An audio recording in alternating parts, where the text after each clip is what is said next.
In an ideal world, if you're ecologically conscious, you want to use products that do not use plastic, right? And in that sense, it makes sense. A lot of non-stick pans in the world. People, we are also telling them, moments it is a little bit broken, please discard it. So people are buying, every 1 year, they're buying a new pan and they're throwing that pan out. But that's not needed. No, in the sense that, see, you don't have to like throw it in a year and all that.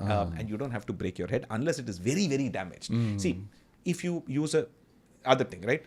And I will tell them, using a Teflon pan, use a silicone spatula. Then you will not scratch the pan. People will use stainless steel on a Teflon and damage it, right? Because they think the silicone spatula is also plastic. That also is risk. Boss, that silicone is so resistant to high heat. It is used in industrial settings. Guys wear it in factories and furnaces and all, they wear silicone rubber. You do not have to worry about it. And again, that's a material that plastic surgeons used to put inside the body. Don't break your head about its safety at all. Yeah. Because you're so vocal about all these things, another controversial topic Yes. is microplastics. Yeah. So there is data where microplastics are getting exposed, and we are seeing in the blood vessels of the carotid artery. No, microplastics are in breast milk now. Breast milk. Yeah, they're in sperm, breast milk, they're everywhere. Cow's milk, Cow's milk, yeah. Everything has eggs. Everything now has. They are in your vegetables. And here's the interesting thing. So you cut some apples and put it on a plate, right? In 10 minutes, microplastics are settling onto the apples from the air. From the air. Yeah, you can be inside your house. Microplastics are still settling.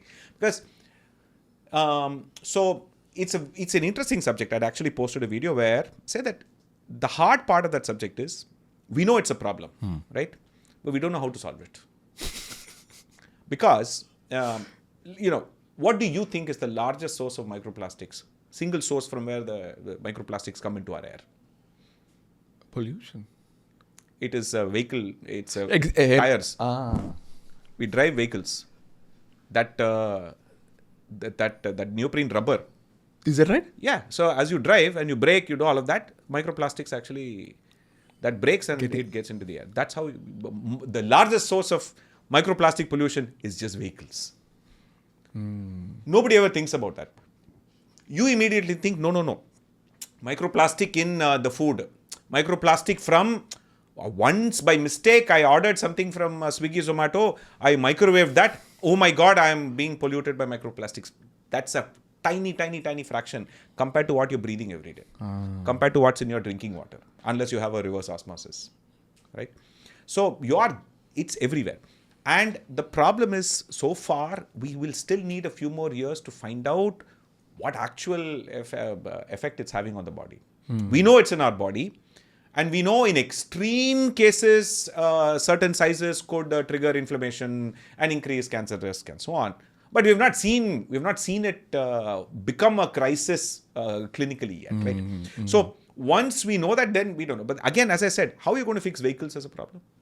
Right? Unless you change the material in the tire, which you cannot. We have not found another material for the last 100 years.